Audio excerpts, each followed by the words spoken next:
A day in my life as a first-time mom na TikTok affiliate. So for today's ganap nga ipapabakuna namin si Sky. Dahil sa walang stock ng bakuna nga lagi halos 1 month ang palugit bago babakunahan ulit si Sky. Dito nga tapos na kami magbilad sa araw. Pag inuubot sipon kasi si Sky pinapaarawan namin siya. Ito nga't nagsisimula na si Sky sa kanyang solid foods. Madalas ko lang naman na pinapakain kay Sky ay Cerelac. Pero minsan pinapakain ko din siya ng patatas, carrots at sayote. Alam niyo ba na ngayong 6 months pa lang si Sky ngayon lang din ako nagsimulang magpainom ng vitamins sa kanya? Ang vitamins nga ni Sky is Nutrilin. Akala ko nga mahihirapan akong pakainin si Sky. Pero kita nyo naman, kagana-ganang kumain talaga ng batang bulilit na ito. Gusto niya pa ay sunod-sunod ang subo sa kanya. Kapag hindi mo sunod-sunod ay naku, tsak yan, magagalit siya sa'yo. Iiyak pa. Ngayon ko lang din pala nalagyan si Sky o napasuotan si Sky ng bracelet na kontra usog.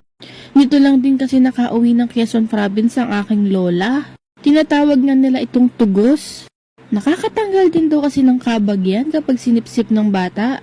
Sa dalang nga namin makakuha ng ganito, pinadamihan ko na kaagad kay Lola ang hiningi ko. Bihira lang kasi ang ganyan, tuwing first Friday lang. Pagkatapos nga namin pakainin at paliguan si Sky, dumiretso na kami dito sa center. Si Daddy na nga pinaghawak ko dahil takot ako sa karayom. Ang unang ipapatak nga pala kay Sky ay OPB. Last na OPB niya na yan.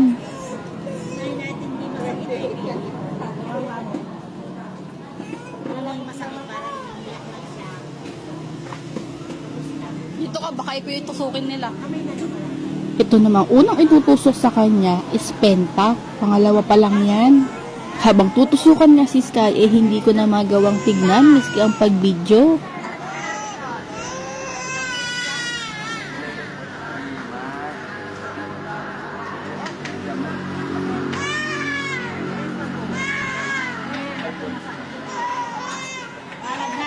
Dito naman sa pangalawang itutusok sa kanya ay polio. Unang tusok pa lang ni Sky dito. Sabi nga ng midwife is masakit daw ito.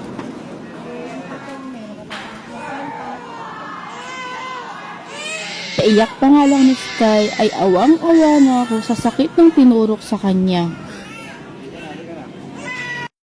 Pagka-uwi nga namin sa bahay, dali-dali kong sinabi kay Daddy na lagyan niya na ng aftershot ang mga tinurok kay Sky. Kapag kasi ni Sky ang aftershot na ito.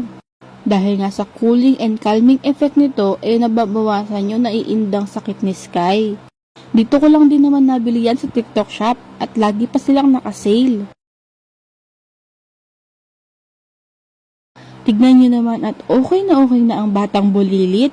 Kaya talagang lifesaver ko ang aftershot sa kada magpapabakuna si Sky. Hindi niya na iniinda ang tusok niya. Ayun lang po, salamat sa panonood.